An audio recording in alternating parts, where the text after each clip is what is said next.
You don't need to fix yourself. What you need is to safety yourself. That's how you start to reclaim your responses and your choices and your peace. Welcome to the Artwork of You, the podcast where your life is the canvas and you are the masterpiece. I'm your host, Lori Gouhin, and together we'll explore creativity, self-awareness, mindset, goal strategy, and the importance of accountability so that you can paint your life's portrait with confidence and ease. Remember, in the gallery of life, you're not just a spectator, you are the art. So let's grab our brushes and start creating the masterpiece that is you. Hello, my friends. I am so glad that you are here with me today because today I want to talk about trauma. Not the kind that gets headlines or a diagnosis, but more specifically, I want to talk about childhood trauma because I think that so many of us were raised with the yelling, the shaming, the silent treatment, possibly the physical punishments, maybe favoritism, manipulation. And that kind of trauma, it doesn't just disappear because we've grown up. And, of course, this episode is not coming from a clinical expert's perspective because clearly I am not one. But without getting into the details, let's just say that I've lived through more than my fair share of trauma. And I've done a lot of work to recognize how my past shaped my nervous system and my behaviors and my beliefs about myself. And more importantly, a lot of work to figure out how I could finally start letting go of that and letting go of what wasn't mine to carry. I also want to say this because I think sometimes we forget that if you're still in relationship with the people who hurt you, especially if they've never taken accountability for it, you might still find yourself triggered mentally, emotionally, and actually even physically just by being around them. And that doesn't mean that you're weak. It means that your body remembers and that if you haven't worked through the trauma, it will keep showing up in ways that you might not be expecting. So, in this episode, I want to walk you through what trauma actually is, how it's stored in your body, and how it shows up in your adult lives without you even realizing it. And I also want to share some tools and strategies that can help you to begin to feel safe in your own body again. And so, if you did grow up in a time or in a family where certain types of abuse were dismissed and normalized, or maybe not ever talked about, I think this conversation will be helpful for you. All right, so let's start with this. Trauma isn't just something that happened to you, it's also what happened inside of you as a result. It's how your body learned to protect you and how your nervous system got wired to survive. And how, if it's never been addressed, it keeps showing up even when the threat is long gone. And it can be tricky because trauma doesn't necessarily look like flashbacks or panic attacks. Sometimes it looks like being emotionally shut down. Sometimes it looks like being controlling or overly rigid or needing to have everything perfect to feel safe. Sometimes it might look like gaslighting other people because you were taught to disconnect from your own reality in a way and not taught how to validate your own feelings. Sometimes it shows up as narcissistic behaviors, and not because you're a bad person, but because somewhere along the line, your nervous system decided that the only way to survive was to self protect at all costs. And when you've never felt safe to feel your emotions, you can't just get rid of them, you bury them, and they don't disappear. They live in the body in tension patterns, in chronic stress, maybe digestive issues, migraines, insomnia, and all kinds of ways. They live in your relationships, in the way that you defend yourself too quickly, or the way that you can't trust people fully, or the way that you expect to be abandoned before anyone ever even gets a chance to stay. And if you're still around the people who caused the trauma, your body can get triggered all over again. You might feel anxious for no clear reason. You might feel disconnected or defensive or like you've regressed. But again, that's not a weakness. That's your nervous system picking up on the old signal and doing exactly what it was trained to do. And so, if you ever wondered something like, why am I like this? Or why can't I just let things go? Please know that you are not overreacting. You are responding to what your body learned. And one of the hardest things about childhood trauma, especially when it wasn't acknowledged or labeled as such, is that you grow up thinking that your reactions and your behaviors are just part of your personality. You might think you're just bad at relationships or too sensitive or too cold, or you think perfection is just ambition, or that your inability to trust others is just being cautious.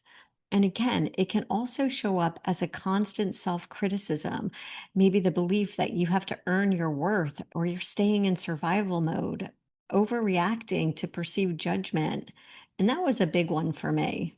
Or it might show up something like emotional numbing or self isolating. Maybe you have impulsive decision making, or again, push people away the second you feel close. And you might think that your need to control everything is just being responsible. But in reality, these behaviors are the coping strategies that your younger self developed to feel safe. And they just followed you into adulthood. I used to say to myself that I was lucky to be born with coping strategies. I'd say, oh, I was just lucky. I was born with really good coping strategies and that my trauma didn't really affect me. But that couldn't be further from the truth because my coping strategies were the effect, and they were definitely affecting the way I went through life.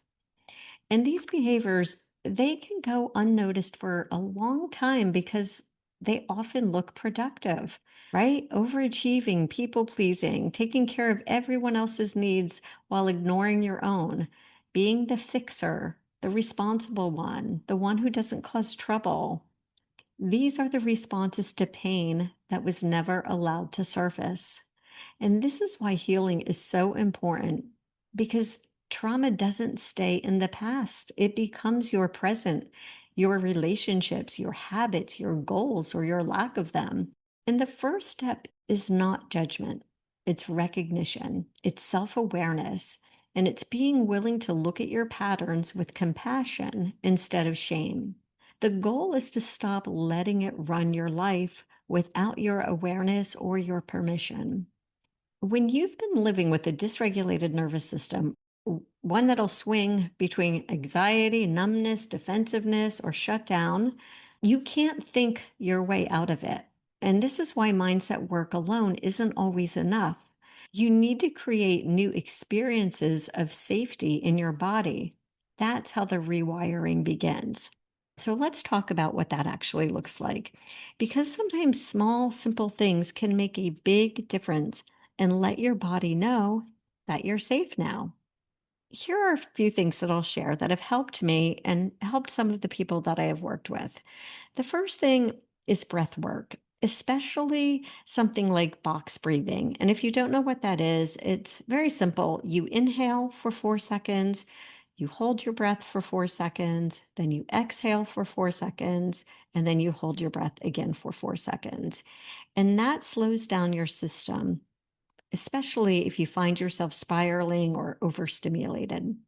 The second thing I would say that is helpful is grounding. And what I mean by that is using your senses to get back into your body. So, for example, in the moment when you're feeling stress or anxiety or whatever it is that you're feeling, in that moment, notice 5 things that you can see, 4 things that you can touch, 3 things that you can hear, 2 things that you can smell, and 1 thing that you can taste.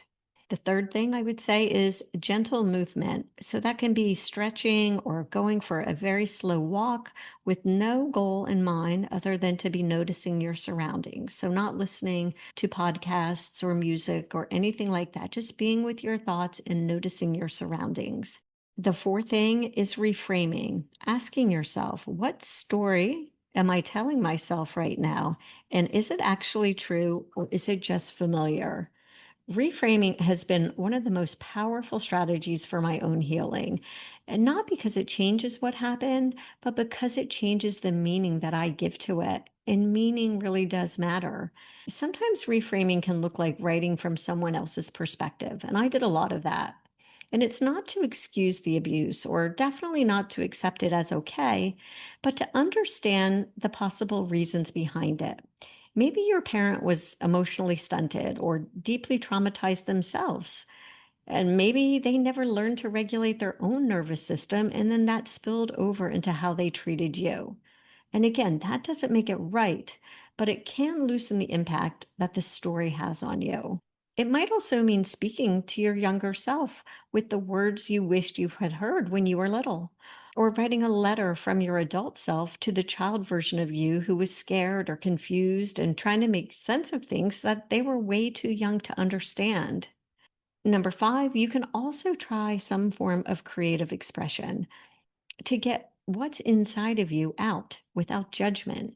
That might mean painting, writing, singing, even rearranging your furniture, because it's not about the result, it's about the release. And as you can imagine, this one has had a really strong effect on me. Number six, you can also journal, so important, especially stream of consciousness writing, where you give space to the version of you that had no voice back then. And this is how we begin to interrupt the cycle, not by forcing healing, but by giving ourselves new experiences of regulation again and again and again, bit by bit. And I want you to remember you don't need to fix yourself. What you need is to safety yourself. That's how you start to reclaim your responses in your choices and your peace. And to be clear, I didn't wake up one day and magically I was healed. And I'm still not done, but I'm also not where I used to be. And I know what it's like to live inside of a nervous system that's always bracing for the worst, even when nothing bad around you is happening. And what started to shift things for me, again, it wasn't one single breakthrough moment. It was small choices over time, choosing to pause instead of react, choosing to get curious instead of immediately assigning blame to myself or to someone else, choosing to notice the physical sensations in my body and not run from them. And honestly, it was learning how to reframe the story, not in some fake positive way, not in a just, I'll just think differently kind of way, but in a deeper, more honest way. I began to realize that the people who hurt me were functioning from their own unhealed pain. And again, it didn't make it okay, but understanding why that it might have happened helped me to stop internalizing it as something that I caused or something that I was, I don't know, that it meant that I wasn't enough.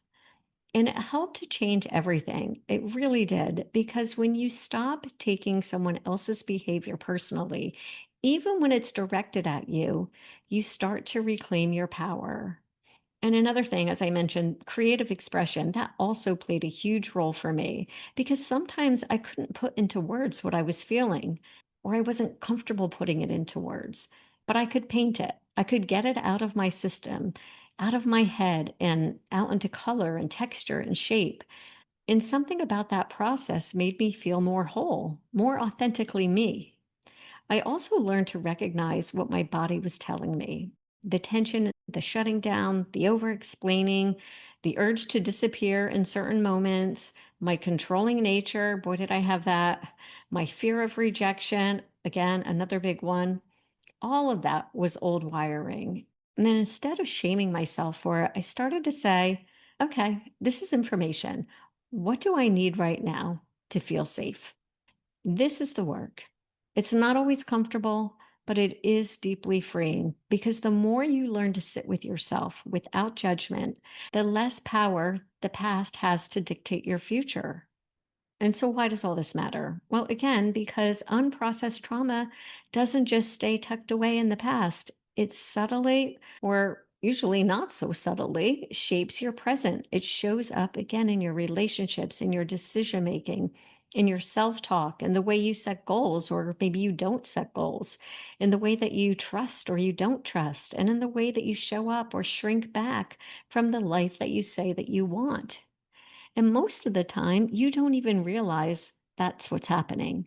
You just think you're stuck or unmotivated or broken, when really your body is still running on old data, doing everything it can to protect you based on experiences that already happened but never got resolved. Healing matters because it gives you back choice.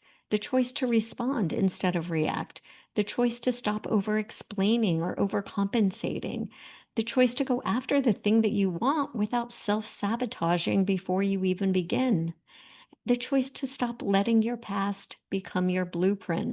And I want to remind you, this work doesn't have to be perfect to be powerful. You don't need to fix every pattern overnight to get to a place where you're never triggered again. You just need to create enough self awareness and self safety that you can, so that you can catch it when it's happening and you can choose something different. Even if that different is just taking one breath, one pause, or one moment of honesty with yourself. That's how it begins. That's how you take your power back. Not by forgetting your story, but by no longer letting it be the only voice in the room. So, to wrap it up, you are not your trauma. You are not your reactions, and you are absolutely not stuck no matter how long you've been carrying the same patterns. Healing is possible, and I am a perfect example of that. And it doesn't mean pretending the past didn't happen. It means choosing to stop reliving it on autopilot. If this episode resonated with you, or if it helped you name something that you've been feeling but couldn't explain, I would love for you to share it with someone else who might benefit from hearing it too.